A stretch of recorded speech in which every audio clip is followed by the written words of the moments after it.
Here's what non-vegans say all the time. I can't believe people are protesting just about what you eat. I don't think that you should force your beliefs on someone, especially when it's just about what they put in their mouth. Everyone's diet is their personal choice.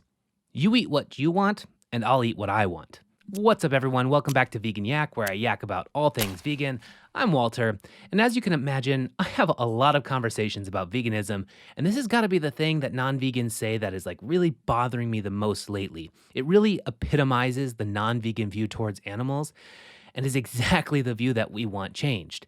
But before I dive in and explain, let me remind you to like and subscribe. And also, as a heads up, I'm going to try something different. I figured I'd post this video, let you all respond, and then I'm going to have a guest on a live stream later this week to discuss it in more detail and to respond to your comments. So this Thursday, I will have, drumroll please, Case with Reese on the channel to discuss your comments and response. So make sure you comment down below and let me know what you think. Also, before I start, I want to remind you that I was not born vegan or raised in a vegan household.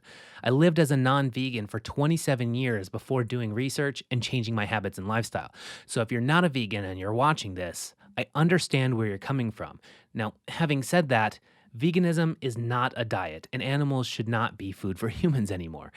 When you say something like, I don't think you should force your beliefs on someone, especially when it's just about what they put in their mouth, you're completely minimizing the effect of everyone not living a vegan lifestyle and completely downplaying the victim and their suffering. I mean, imagine if we said the same thing about human flesh. Imagine you are a human rights activist and you were protesting the killing and exploitation of humans because a group of people wanted to eat them, wear them, and test on them, etc. And when you tried to protest, the human eaters just said, hey, you just eat what you want and I'll eat what I want. I can't believe you're so upset when it's just about my food choices. See how food choices or the word diet would be really minimizing the problem here? And if you don't like the human comparison, even though we're also animals, then just replace the victim with an animal that you do care about. Imagine protesting a group of people who exploit and eat dogs, cats, whales, dolphins, otters, or whatever animal you love and respect. And when you try to talk to them about it, they say it's just food, so you need to chill out. But we aren't talking about just food. These are living beings with the ability to feel pain and to suffer.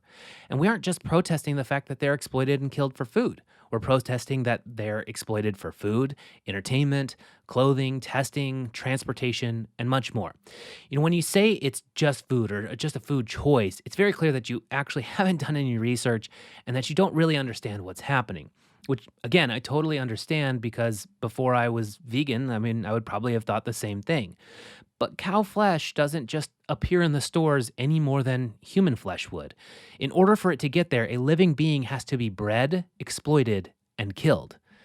And the other part of this is that when we exploit animals, especially for animal agriculture, it then has such a negative effect on many, many other things too, like other human beings, the environment and our resources, our health, etc. Just imagine, for some reason that black clothing was really detrimental to many things. Let's just say that black clothing for some reason was the leading cause of rainforest deforestation. Let's say that black clothing used most of our ice-free land and clean water supply. Let's say that black clothing was the leading cause of water pollution, oceanic dead zones, and one of the leading contributors to greenhouse gases. Let's say that black clothing caused the factory workers to get PTSD and caused them to have higher rates of violent crimes and suicide. Let's say that you wearing black, would increase your risk for heart disease, diabetes, and certain forms of cancer. And let's just say that for all of these reasons, really even just one of these reasons, you decided to stop wearing black and then decided to go talk about it and spread awareness about it. How would you feel if while you're out there talking to people, they had clearly had no idea what they were talking about and all these negative effects, they didn't know anything that was going on, and they just said, whoa, bro, chill out. It's just the shirt I like. You wear whatever you want and I'll wear whatever I want. It's just clothing. But it's not just clothing though, is it? It's all of the problems that come with clothing. And veganism is not just a diet, it's all of the problems that come along with your food choices, the problems that come along with your clothing choices, the problems that come along with our entertainment choices, the problems that come along with our cosmetic and household products. You get the idea of what I'm getting at. Now, again, I would have thought the same thing before I went vegan because I was uneducated about this topic and uneducated about what was happening to animals on our planet.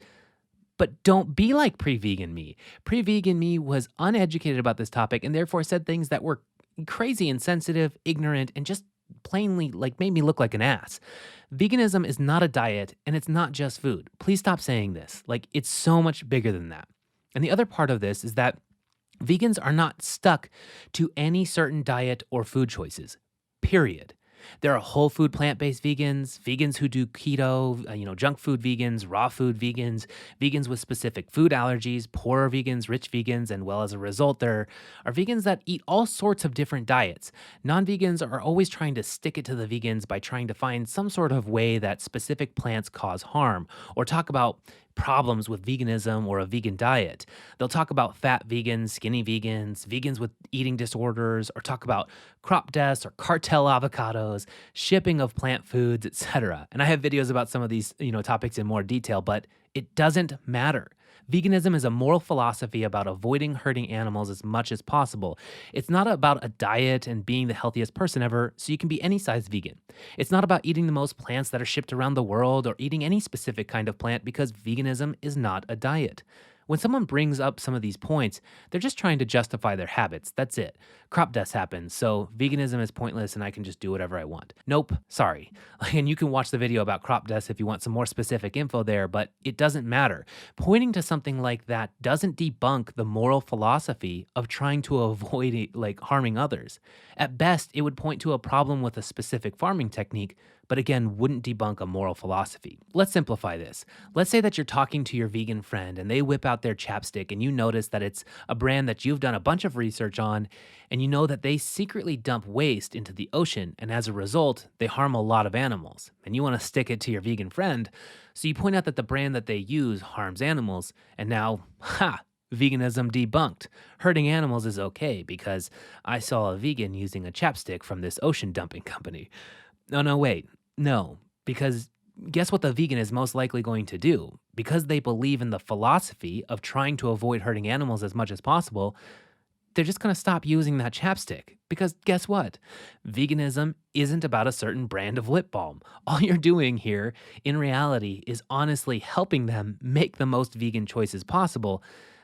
But you're probably doing it disingenuously because you aren't doing it to help. You bring up all these points like as if you care about the animals. But guess what? If you care about the animals and you want them to suffer as little as possible, you are a vegan.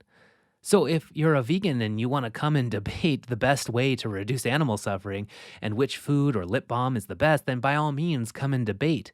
But if you're being disingenuous and instead, of looking, ways to reduce animal suffering and you're just trying to justify your habits because you like the taste or convenience of certain foods or you don't want to give up certain products, or entertainment, then that's different. I mean, let's just put out the crazy scenario that I mentioned in my lab meat video. Let's say that lab meat advances to the point where we could feed 8 billion people and we would only ever hurt one animal one time and they wouldn't even die. It would just be taking their tissue once. Now, that would be one hell of a lot of reduction in animal suffering in comparison to the trillions of animals that are killed and exploited today. And again, this is just talking about food, not even addressing other issues.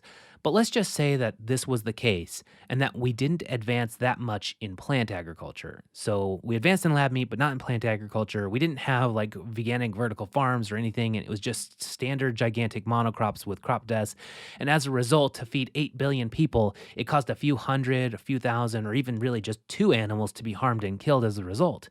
And for the sake of this example, let's just assume that all of the things would be equal in the terms of the effect on the environment and our health and other things, etc. Then, being vegan would hurt more animals. Gotcha. Nope. Because again, vegans aren't stuck to a specific diet because veganism is not a diet.